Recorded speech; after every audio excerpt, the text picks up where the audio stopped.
నెల్లూరు జిల్లా రాపూరు మండలం రండి దళిత గౌరవాన్ని నిలబెట్టండి. పద్మశ్రీ మందకృష్ణ మాదిగ పిలుపు మేరకు రాపూరు ఎంఎస్పీ మరియు ఎంఆర్పీఎస్ చలో హైదరాబాద్కు పిలుపునిచ్చారు.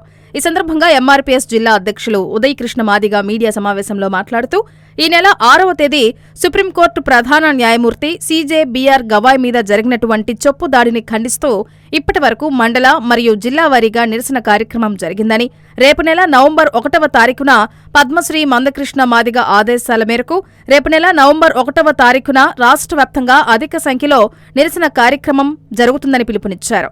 అనంతరం ఎంఆర్పీఎస్ రాపూరు మండల అధ్యక్షులు పచ్చిగల్ల ప్రేమ్ కుమార్ మాట్లాడుతూ నవంబర్ 1వ తారీఖున హైదరాబాద్కు 50 మంది నిరసన కార్యక్రమంలో పాల్గొని జయప్రదం చేయాలని, ఆ తర్వాత ఢిల్లీలో కోర్టు ఎదురుగా సీజే బీఆర్ గవాయ్ ఫోటోకి పాలాభిషేకం కార్యక్రమం ఉంటుందని తెలియజేశారు. ముందుగా ఈరోజు మీడియా సమావేశానికి వచ్చినటువంటి మండల నాయకులకి, మీడియా మిత్రులకి ఎంఆర్పీఎస్ తరఫున నమస్కారం తెలియజేస్తూ, నా పేరు సూర్పాక ఉదయ్ కృష్ణ మాదిగ, ఎంఆర్పీఎస్ నెల్లూరు జిల్లా అధ్యక్షులు. ఏదైతే ఈ నెల జరిగినటువంటి భారత న్యాయ సంస్థలో ఉండబట్టే భారత రాజ్యాంగాన్ని ముందు నిలబెట్టుకొని ఈ దేశ నడవడిక మీద తీర్పిచ్చబట్టే సీజే గవాయ్ గారి మీద దాడి జరగడం చాలా దుర్మార్గమని భావిస్తున్నాం. ముందుగా ఈ దాడిని నిరసన తెలియజేసిన ఏకైక వ్యక్తి పద్మశ్రీ మందకృష్ణ మాదిగ గారు. ఎంఆర్పీఎస్ పిలిపించి ప్రతి మండలంలో, ప్రతి జిల్లాలో, ప్రతి ఒక్క నియోజకవర్గాలలో సీజే గవాయ్ గారు జరిగిన దాడిని నిరసనగా తెలియజేస్తూ ఆత్మగౌరవంగా భావించి ఏదైతే ఈ యొక్క దాడి విషయాన్ని ఎవరైతే ఉన్నారో ఆ ఉన్మాదులను అరెస్ట్ చేసి శిక్షించే విధంగా పద్మశ్రీ మందకృష్ణ మాదిగ గారు పిలిపించారు. దాని వెంటనే మేము ఈ 2 తెలుగు రాష్ట్రాల్లో ఉండబడే ప్రతి జిల్లా కేంద్రంలో, మండల కేంద్రంలో నిరసన కార్యక్రమం తెలియజేశాము. అలాగనే నిరసన కార్యక్రమం జయప్రదం చేసిన భాగంలో ఈ నెల 22వ తారీఖు విజయవాడ కార్యక్రమం రాష్ట్ర కార్యవర్గ సమావేశంలో పద్మశ్రీ మందకృష్ణ మాదిగ గారు ముఖ్య అతిథిగా పాల్గొని కొన్ని నిర్ణయాలు తీసుకొని, ఆ నిర్ణయాలు ఏంటంటే ఈ భారత న్యాయస్థానమే శ్రీసేగా పనిచేస్తున్న ఒక దళితుడే కాబట్టి ఈ దాడి జరిగింది, అదే అగ్రకులంలో అయితే దాడి జరిగేది కాదు.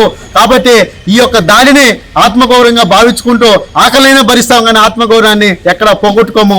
కాబట్టి ఈ యొక్క సీజే గారి యొక్క దళితుడే కాబట్టి ఆయన్ని దాడిని నిరసనిస్తూ ఈ భారతదేశం యొక్క అన్ని యావతులంతా చూసే విధంగా మరి ఇంకొక దళితుడి మీద దాడి జరగకుండా చూడాలంటే, ఆత్మగౌరవంగా నిలబడాలంటే చలో హైదరాబాదుని పిలిపిస్తున్నాం. ఆ చలో హైదరాబాదు ఆత్మగౌరవ ప్రదర్శనగా ఆత్మగౌరవం నిలబెట్టుకున్నాం. కాబట్టి ఎక్కడైతే దాడి జరిగిందో అక్కడే వెన్నులో ఉణుకు పుట్టే అన్ని ఏదైతే దాడి చేయాలనిపిస్తుందో వాళ్ళకే ఈ వెన్నులో ఉణుకు పుట్టే విధంగా పద్మశ్రీ మందకృష్ణ మాదిగ గారి నాయకత్వంలో నవంబర్ 1వ తారీఖు ఈ దక్షిణాది రాష్ట్రాల్లో ఉన్న ప్రతి ఒక్కరూ చలో హైదరాబాదుని జయప్రదం చేయాలని చెప్పి అన్నగారు పిలిపించారు. అలాగనే రేపు 1వ తారీఖు పూర్తి అయిన తర్వాతనే మళ్ళీ ఢిల్లీ కేంద్రంలో కూడా సీజే గవాయ్ గారి మీద జరిగిన దాడిని ఎక్కడైతే పోగొట్టుకున్నామో అక్కడే సాధించుకునే విధంగా అదే సుప్రీంకోర్టు ఎదుటిని నిలబడి సీజే గవాయ్ గారికి పాలాభిషేకం కూడా చేసే విధంగా కృష్ణ మాదిగ గారు పిలుపునిచ్చారు. కాబట్టి ఈ నెల్లూరు జిల్లాలో ఉండే ప్రతి ఒక్క మాదిగగా గర్వంగా ఫీల్ అయ్యి ఆత్మగౌరవం చేతిలో పట్టుకొని గవాయ్ గారు జరిగిన దాడిని ప్లే కార్డులో చేసి పెట్టుకొని గవాయ్ గారి యొక్క ఫోటోని మాస్క్గా ధరించుకొని చలో హైదరాబాద్ని ప్రతి ఒక్కరు జయప్రదం చేయాలని తెలియజేస్తూ జై మాదిగ, జై మందకృష్ణ మాదిగ. ముందుగా ప్రింట్ మీడియా వారికి, అలాగే ఎంఆర్పీఎస్ మండల నాయకులకి, జిల్లా నాయకులకి, నా తోటి కార్యకర్తలందరికీ హృదయపూర్వక ధన్యవాదాలు తెలియజేసుకుంటున్నాను. నా పేరు పచ్చిగల్ల ప్రేమ్ కుమార్, ఎంఆర్పీఎస్ మండల అధ్యక్షుడిని. అయితే ఈరోజు కార్యక్రమం జరుపుకోవడానికి ముఖ్య ఉద్దేశం ఏంటంటే, అక్టోబర్ 6వ తారీఖు అత్యున్నత న్యాయస్థానం అనబడే సుప్రీంకోర్టులో ఉండేటువంటి ప్రధాన న్యాయమూర్తి అయిన భూషణ్ రామకృష్ణ గవాయ్ గారిపై రాకేష్ కిషోర్ అనేటటువంటి వ్యక్తి వాదన ప్రతివాదన జరిగే సమయంలో అతనికి సరైనటువంటి ఫలితం రాకపోవడం వల్ల తన యొక్క కాలికి ఉండేటటువంటి షూని ఆ చర్చ సమయంలో జడ్జి గారి మీద వేయడం జరిగింది. ఆయన ఒక దళితుడు కాబట్టి ఆయన మీద ఒక అనాగరికమైన చర్యగా దీన్ని భావిస్తున్నాం. ఎందుకయ్యా అంటే సుప్రీంకోర్టు న్యాయస్థానం అనేది భారతదేశ యొక్క వెన్నెముకతో సమానం.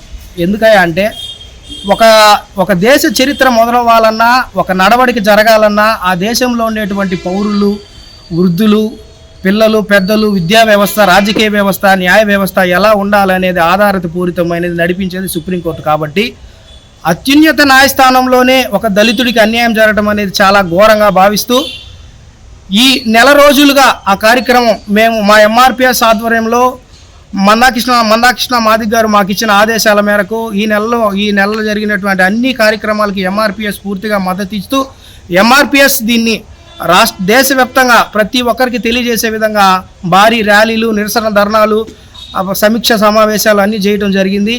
ఏదేమైనప్పటికీ నవంబర్ 1వ తారీఖు అన్నగారి ఆదేశాల మేరకు నవంబర్ 1వ తారీఖు యావత్ భారతదేశంలో ఉండేటువంటి ప్రతి ఒక్క దళిత వ్యక్తి చలో హైదరాబాద్ నవంబర్ 1వ తారీఖు ప్రతి ఒక్కరూ హైదరాబాద్కి విచ్చేసి హైదరాబాద్లో జరిగేటటువంటి యొక్క కార్యక్రమాన్ని జయప్రదం చేసి మాదిగల ఆత్మగౌరవం అలాగే దళితుల యొక్క ఆత్మగౌరవం మనం కాపాడుకోవాల్సిన మనకి ఎంతైనా ముఖ్యం.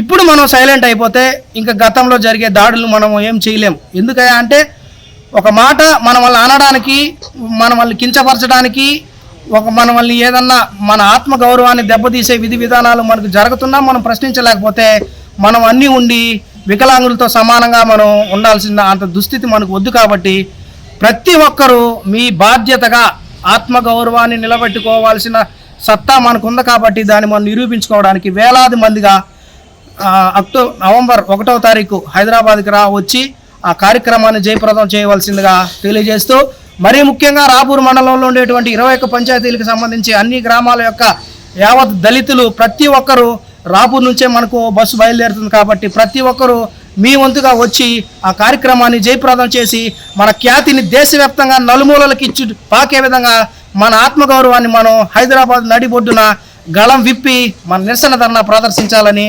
తెలియజేస్తూ జై జై మాదిగ, జై మందకృష్ణ మాదిగ.